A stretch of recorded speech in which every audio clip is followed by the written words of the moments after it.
अस्सलाम वालेकुम, क्या हाल चाल है मेरी यूट्यूब फैमिली। उम्मीद करती हूँ कि आप सब लोग ठीक होंगे अपने घरों में अपनी फैमिली के साथ। ये देखिए जी, हमने आलू मटर की ग्रेवी तैयार की है। किस तरह मैं घर में इसकी ग्रेवी तैयार करती हूँ उसकी रेसिपी मैं आपके साथ शेयर करने लगी हूँ। ये देखिए जी, प्याज है तकरीबन 3 मीडियम साइज़ के, उनको मैंने अच्छी तरह स्लाइस में काट लिया है, ठीक है। और मैंने आधा कप पौना कप के जितना घी लिया है। घी लेके तो मैंने उसमें इसको फ्राई करूँगी। प्याज़ों को इतना फ्राई करना है कि इनको डार्क ब्राउन नहीं करना, आपने लाइट ब्राउन सा ही करना है, ठीक है। ये देखिए जी, आधा किलो आलू है, इनको अच्छी तरह धो के छील के और काट के मैंने पानी के अंदर डुबो के रख दिया है, ठीक है, ताकि ये काले ना हो।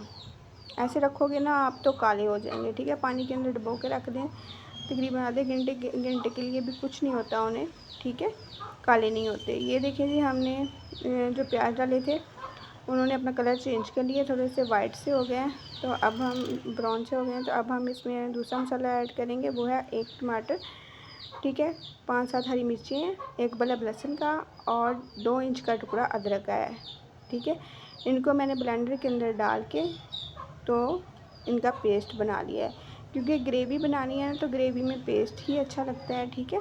आप चाहो तो प्याज का भी बना सकते हो, लेकिन प्याज का फिर तो वो कलर नहीं आता, ठीक है, जो ग्रेवी के अंदर कलर आना चाहिए, ठीक है। ये देखिए जी, इनको अच्छी तरह मैं फ्राई करूँगी, भूनूँगी। इतना फ्राई करना है ताकि इन सब मसालों का कच्चापन ख़त्म हो जाए। अब दूसरे मसाला जार जो है वो है, जो मैं स्पेशली इसमें यूज़ करने लगी हूँ, जो बताने लगी हूँ, वो है सूंठ का इस्तेमाल आपने लाजमी करना है। 1 टीस्पून सूंठ का है, 1 टीस्पून सूखा धनिया है, 1 टीस्पून ज़ीरा है, ठीक है।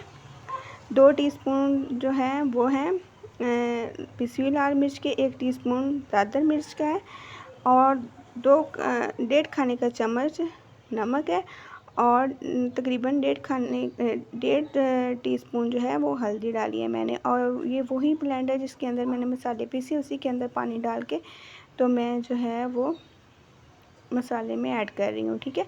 कोई भी चीज़ ज़ाया ना किया कीजिए, ठीक है। ब्लेंडर के अंदर थोड़ा सा मसाला लगा था, मैंने उसी के अंदर पानी डाल के तो मसाले के अंदर ऐड किया है। ये देखिए जी, आधा किलो मटर है, ठीक है। इसके छिलके जब उतार के तो तकरीबन ये 1.5 पाव के जितने रह गए थे मटर, ठीक है। तो इसको फ्राई करेंगे थोड़ा सा मसाले के अंदर, फिर आलू ऐड कर देंगे, ठीक है। आलू को अच्छी तरह छील के काट के तो मैंने पानी में डुबो के रख दिया था ताकि ये काले नहीं हों, ठीक है। ये बहुत मज़े का सालन जो है वो तैयार होता है। नान के साथ खाओ, चपाती के साथ खाओ, इतना मज़ेदार ये ग्रेवी वाला आलू मटर का सालन होता है।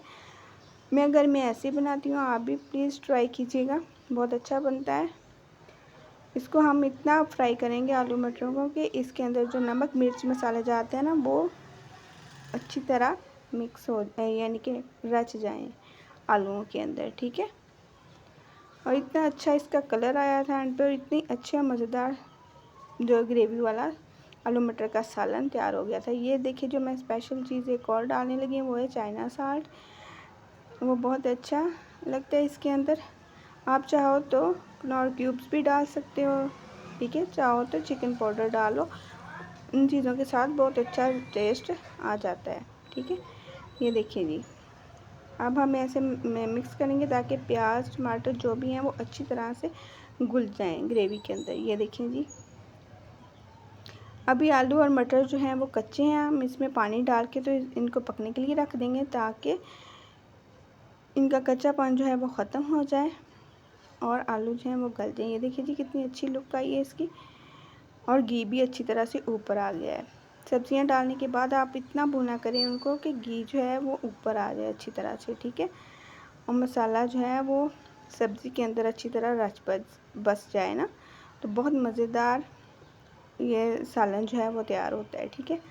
अब इसके अंदर वही पानी जो मैंने जग के अंदर डाला था वही मैं इसमें ऐड कर लूँगी। तकरीबन 2 गिलास पानी थे जो मैंने डाल दिया है इसके अंदर, और अब मैं ढक के इसको पकने के लिए छोड़ दूँगी ताकि आलू मटर जो हैं वो अच्छी तरह से गल जाएं, ठीक है, और मसाले जो हैं वो भी अच्छी तरह से पक जाएं, ठीक है। ये देखिए जी, बहुत अच्छी ग्रेवी वाला सालन जो है वो ये तैयार होता है, सही है। ये देखिए जी, अब मैं ढक्कन दे के तो रख दूँगी तो ये ताकि पक जाए। ये देखिए जी, पकना शुरू हो गया था, ये देखिए जी, ऊपर से मैंने अच्छी तरह से पक गया था, आलू मटर जो है वो अच्छी तरह से गल गए थे। तो मैंने फिर इसके ऊपर धनिया जो है वो डाल दिया है। ठीक है, तकरीबन आपने 10-15 मिनट तक इनको पकाना है ताकि ये अच्छी तरह से गल जाए। ये देखिए धनिया डालने के बाद भी मैंने पकाती रही हूँ इनको। ठीक है, ये देखिए जी, इस तरह की इसकी ग्रेवी सी जो थी वो तैयार हो गई थी। सही है, ये देखिए जी इसकी फाइनल लुक।